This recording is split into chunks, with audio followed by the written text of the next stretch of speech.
Can I get the latest injury news, please? Well, Christian Pulisic is still out, and for Mason Mount is too soon. He has a little minor injury from the Aston Villa game, and unfortunately he made a big step, huge progress, but it's not enough to be ready 12:30 tomorrow. Everybody else was in training, and we'll see tomorrow who starts. Because obviously Mendy missed last weekend and then obviously midweek, but he's fit and available. Yeah. It's available and will start tomorrow. You won 3 on the bounce against Manchester City. It seems Chelsea know how to beat City and Thomas knows how to beat Pep. What's the secret? Not so long ago, there were like a lot of voices who told me that I don't know how to beat Pep. So anyway, it's not between me and him. We don't play a match of tennis or a match of chess tomorrow. We play with our teams, and the teams and clubs compete against each other on a very high level. If I look at it, honestly, I see at the last 3 games, I see 3 50-50 matches. And I'm not only talking about the situation before the match, if it was a 50-50, but during the matches I felt like it was 50-50 matches, and could have been any outcome. Once you have 50-50 matches, little details decide, small situations can give you the advantage, and you need a bit of luck. So it felt like totally 50-50 all the matches, like even in the review, and I expect nothing else than a 50-50 match tomorrow. And we want to fight hard to be the guys who have the better outcome. And we did it. We did it now several times with this team, with this club. But like I said, we know what the input was. We know how much we suffered also in these matches, and this is what we expect tomorrow. Obviously, there are a few elite managers, elite coaches, as they're called, in the world, but right now, forget history. Right now, based on those last 3 games, based on where you are in the league, based on the fact that you're European champions, are you a better coach right now than Pep Guardiola?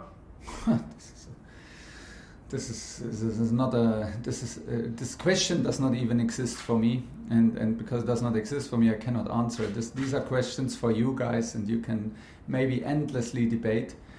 I have the highest respect for Pep because I'm a huge admirer of his impact that he had from his first day of professional coaching. The impact he had at Barcelona, later in Bayern Munich, and now at Manchester City. This is something I hugely admire, and this will never change. He has the biggest respect.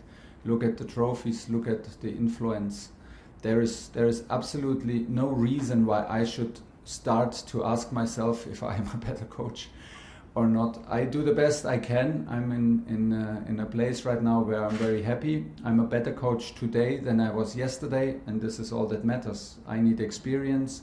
I am grateful to have this amount of support in this club to cover my back and to push me to my limits. And from there on we go, and I'm very happy that I have the possibility to fight on that kind of level together with my team and with my club, and this is what matters. Finally from me, Romelu Lukaku was giving an interview, Thomas, suggesting that the social media companies get together with the captains of all the Premier League teams and some of the star players, the better known players as well, to talk about how best to go forward so that all this abuse on social media can be dealt with. I mean, obviously he's an opinionated young man. Are you happy that he comes out with these opinions, and what do you think of that as an idea? I'm happy for every discussion that leads to the right direction. I didn't know about it.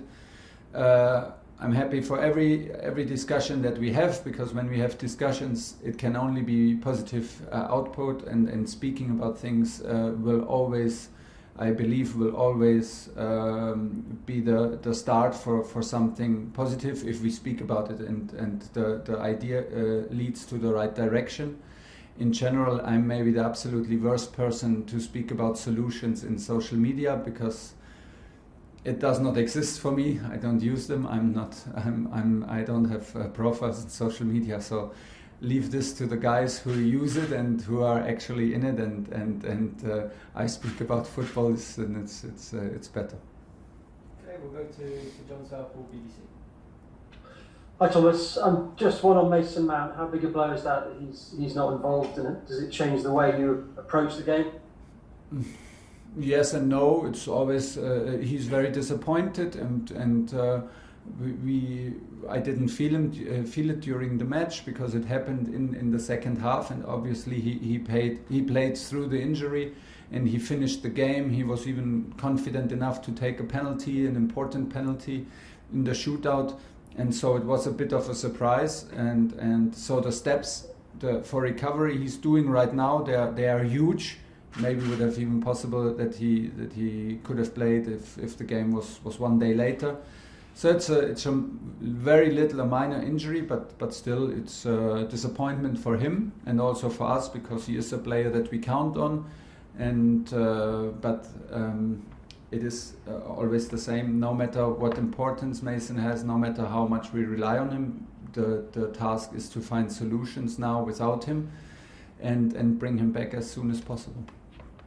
You say it's a 50-50 game, and the last three have all been 50-50 games, but you Yes. have won the last 3 games. So Yes. do you think you do have a little bit of a psychological edge over City at the moment? Well, we have the experience, the positive experiences, and we know how tough it feels at halftime in the dressing room, how much work we put into it, what kind of input was needed. And when I tell you 50-50, I mean 50-50. Sometimes when we look at situations, how to defend, how to attack, it still feels like, oh, that is dangerous. Hopefully we will not concede a goal now. And luckily it does not happen, even if we look at it several times. So you have to really work hard for it and really have to earn it. And don't forget, you need also like the momentum and a bit of luck. But yes, genuine belief that you can do it is the most important in sports. And on this kind of level, we have the belief that we can do it. We have the belief, we know very well what it takes to be to have the possibility to win. I have the feeling it does not take a miracle to win against Manchester City, but it does need, it's absolutely necessary that we bring out the best performance. So this is tough enough, and this is maybe the line and the confidence it gives you. But it will be it's one of the biggest tests in European football, and this game is on tomorrow. It's in our stadium, and we feel ready for the battle. James Savundra, TalkSport. Thomas, it is still very early in the season, but do you see this as an opportunity to hand out a significant blow to a title rival if you are to get a victory tomorrow? Yeah, but before we talk about the result, we need to focus on the input and on what we need to deliver, and then we need to accept that on this kind of level, in these kind of matches, you need the momentum, you need a bit of luck, you need close decisions on your side, offside, no offside, post and in, post or out. So these kind of things decide, and tomorrow after the game we can judge if it's what result it is, if it's deserved or not, and then we can keep on going. But let's be honest, like if we win tomorrow, we will not be crowned as champions, and if City wins tomorrow, they will not be the champions, and we will not be like in depression. It's an important match, of course, and it's a big match, and it's a match in which we like to be involved on that kind of level, and the situation in which we face this match is a good one because we worked hard for it, and we feel ready for this kind of competition, and we are very well aware what it takes to have the opportunity to beat them once again. Pep surprised a few people with his lineup in the Champions League final. Are you expecting him to surprise us again tomorrow? But when you take on a team like Pep's Man City, do you almost have to focus on yourself even more and not worry so much about what they may or may not do? Yes and no. We always try to focus on us, but there are a lot of behaviors that you need to be aware of. They played also a very different lineup in the game in the league in Manchester. Caused a lot of problems for us. They played with two strikers up front, so you never know. Here they have a lot in the pocket. They are a top team. They have a top manager. They have a lot of solutions. They have many years of experience, and they play on such a high level consistently over the years that it's a really tough one. We have to be there, but there are, like, within every structure, within every lineup, there is a certain pattern. They put huge intensity on you in the opponent's half. And there are certain patterns in defending and attacking which you need to be aware of. But then on this kind of level, it's absolutely important that we play with confidence, that we accept difficulties, that we play through pain and play through fatigue, and that we play a tough match, and that we play and we put in a tough team performance. And this is what we are up to.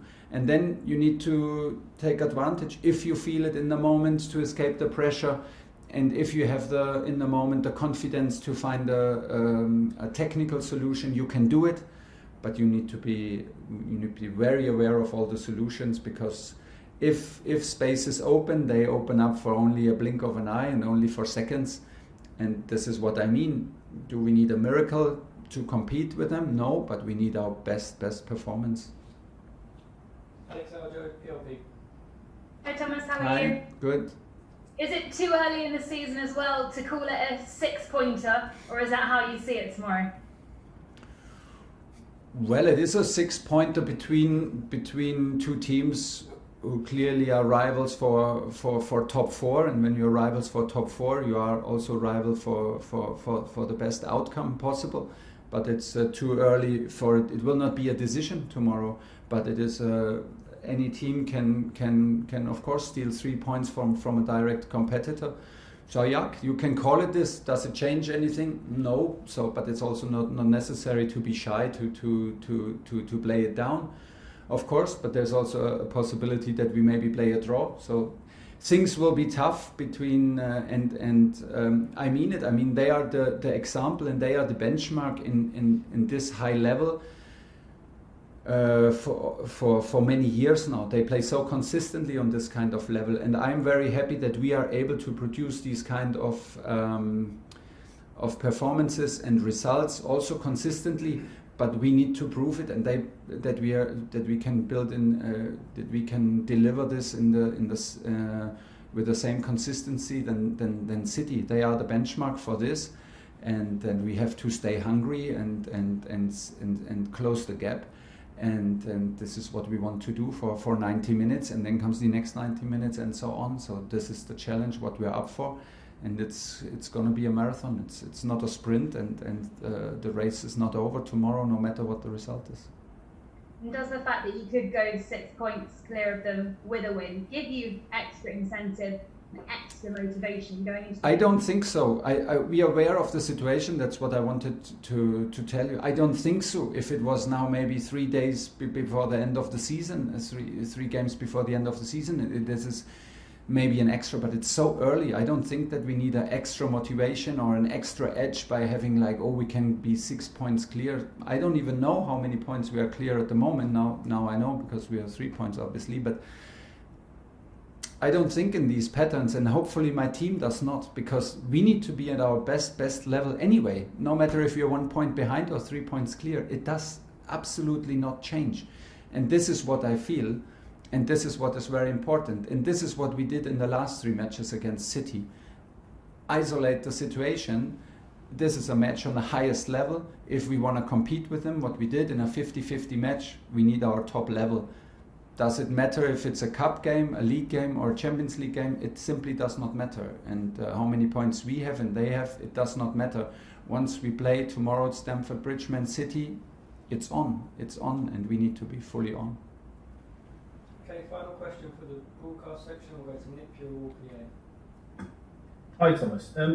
Just what you were saying the other day about Thiago and his professionalism, especially at his age. How long can he keep going at this level? And it doesn't seem to be any reason for him to slow down. And with that in mind, No. Could he potentially stay at Chelsea beyond the end of the season? It's on him.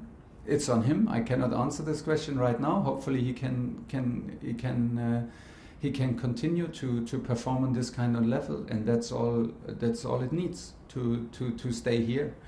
And it's as easy and as clear as that. What we want: top performance. When you play for Chelsea, you need to deliver, and this is what he's doing. And that he is a top professional is a given, because otherwise it would not be possible that he plays on that kind of level, but for so many years.